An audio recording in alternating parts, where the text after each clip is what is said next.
The Chevy SSR has always been one of those oddballs in the automotive world. A weird mix of retro roadster, pickup truck, and boulevard cruiser. Back in the early 2000s, when it first hit the streets, people didn't know what to make of it. It looked like something out of a Hot Wheels box, but it had the heart of a muscle truck and a weird soul all its own. But here's the twist: Chevrolet's bringing it back. The 2026 Chevrolet SSR is real, it's bold, and it's coming in hot. Now before you roll your eyes and think, oh great, another nostalgia-fueled revival that no one asked for, hang tight. Because Chevy's not just slapping a retro badge on an F platform and calling it a day. No, this new SSR is a different animal. It's a build that doesn't just bank on the past. It burns its own trail forward. And today, we're diving deep into what makes this new Gen SSR a real wildcard in the upcoming performance market. Let's start with what everyone's dying to know: the powertrain. Chevy had a choice here. They could have played it safe and made the SSR an all-electric cruiser. And sure enough, there is an F variant, but that's not the only option. This time around, the SSR gives buyers a fork in the road. You want quiet, instant torque with zero emissions? You got it. You want raw, internal combustion thunder? Chevy's not leaving you out in the cold either. At the top of the combustion lineup sits a retuned version of the LT26. 2-liter V8, straight from the C8 Corvette Stingray. We're talking 490 horsepower, 465 pound-feet of torque, and a rumble that's all American. Chevy pairs it with either a 10-speed automatic or a 6-speed manual, available in the performance trim. Yes, you heard that right, a manual. In 2026. In a retro modern pickup. That alone deserves a slow clap. And if you swing toward the F side, the SSR offers a dual-motor Ultium-based AWD platform pumping out 580 horsepower, with 0-60 in just under 3.9 seconds. It's got launch control. It's got regenerative braking with variable settings. And it can tow up to 5,000 pounds, because why not? But here's where things get even more interesting. The 2026 SSR isn't trying to be a workhorse. It's not pretending to be a Silverado. What it is a toy for grown-ups. It's a build for people who want to turn heads at cars and coffee and then light up the back roads on the way home. Chevy's leaned hard into the retro sport truck identity. This isn't utility first, it's style first, fun first, and burnout capable. Design-wise, Chevy's gone back to the SSR's original roots: those fat rear fenders, that swooping nose, and the drop-top roof. But it's not a folding hardtop this time. That's gone. It's replaced by a removable carbon fiber roof panel that stores in the trunk, not unlike a Corvette Targa. It's quicker, lighter, and far less complicated than the old folding contraption. And with it off, the truck feels like a proper roadster. You get wide rear hips, 20-inch wheels up front, 22s in the back, and a planted stance that just screams muscle. LED lighting is everywhere, but it's wrapped in throwback shapes that give off serious 50s street rod vibes. There are nods to the past, sure, but the whole thing feels forward-looking, like the SSR finally grew into its identity. Inside, things take a big leap from the early 2000s version. The cockpit is all digital, with a 12.3-inch driver display and a massive 15-inch center touchscreen powered by GM's latest Ultifi OS. It's fast, customizable, and can even track lap times and G-forces if you're taking your SSR to the track, which, believe it or not, you probably will want to.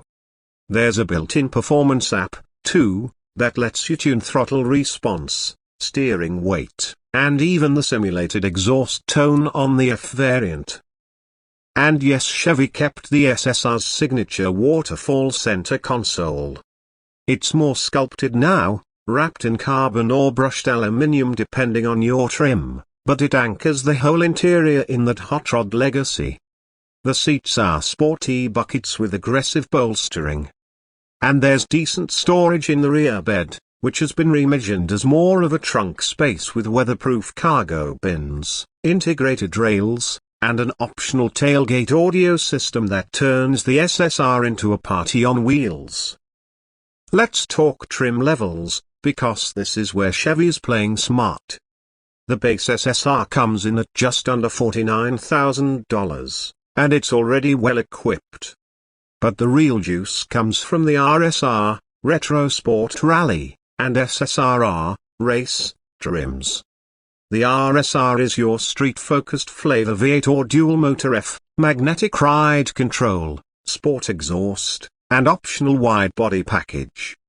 It's got flared fenders, aero bits, and paint options that look pulled straight from 1969. Candy apple reds, pearl oranges, deep blacks with ghost flames. It's not subtle, and that's the point. The SSRR trim is the apex predator. This is where you get the track-tuned suspension, launch control, limited slip diff, Brembo brakes, and a more aggressive aero kit. This version also includes sticky Michelin Pilot Sport 4S tires and the optional active burnout mode. Yes, you heard that right.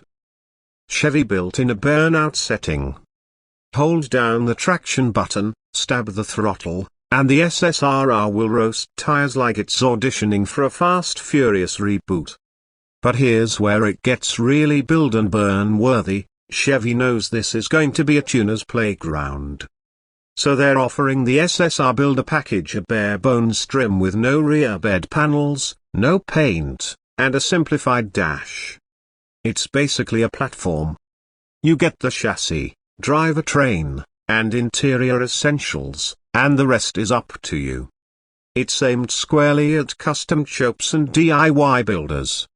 That's unheard of in today's production car market, and it shows Chevy actually gets it. They're inviting the aftermarket to go wild. Now, let's hit the driving dynamics. Whether you're in the V8 or the F, the new SSR handles far better than it has any right to.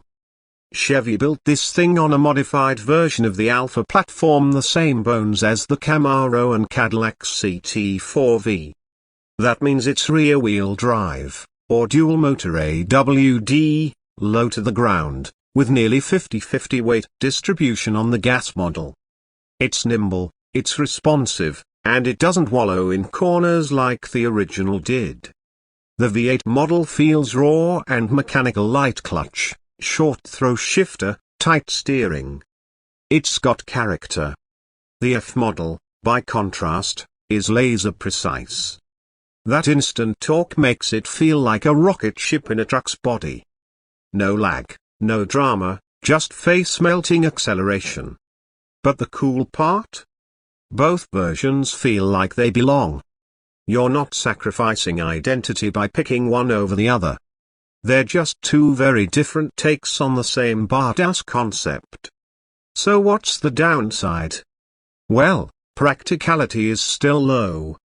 If you're looking for a daily driver with decent fuel economy and usable rear seats, this ain't it. It's got two seats, a short range if you drive it hard, and limited visibility out back. It's also loud both in look and in presence. You can't drive this thing anywhere without people pointing, filming, or shouting, "What the hell is that?" But maybe that's the whole point. The 2026 SSR isn't trying to be reasonable. It's trying to be memorable. It's Chevy flexing a little, saying, yeah, we can make a Blazer F and an Equinox for the masses, but we can also do this. We can make something stupid and fun and impractical and awesome. That's what makes this car matter. See, the original SSR was misunderstood. It had potential. It had a Corvette Moto by the end, but it was heavy, too complicated, and not sure what it wanted to be. The new SSR? It knows exactly what it is. A middle finger to boring cars. A canvas for builders. A burnout machine. A Hot Wheels car you can actually buy. So who's it for? It's for people who miss the days when cars had flair. It's for muscle fans, F-geeks, and retro lovers. It's for anyone who remembers seeing the first SSR and thinking, that's weird, but I kinda want one. Now you can have it modernized, sharpened, and built to burn. Chevy pulled a bold move here. In a market dominated by soulless crossovers and beige sedans, they're giving us something with edge. Something unapologetically different. And whether you love it or hate it, you've got to respect that. So, is the 2026 Chevrolet SSR perfect? Number. But that's never been the point. It's not here to win sales awards. It's here to be a legend in its own lane. And that, my friends, is what the car world needs more.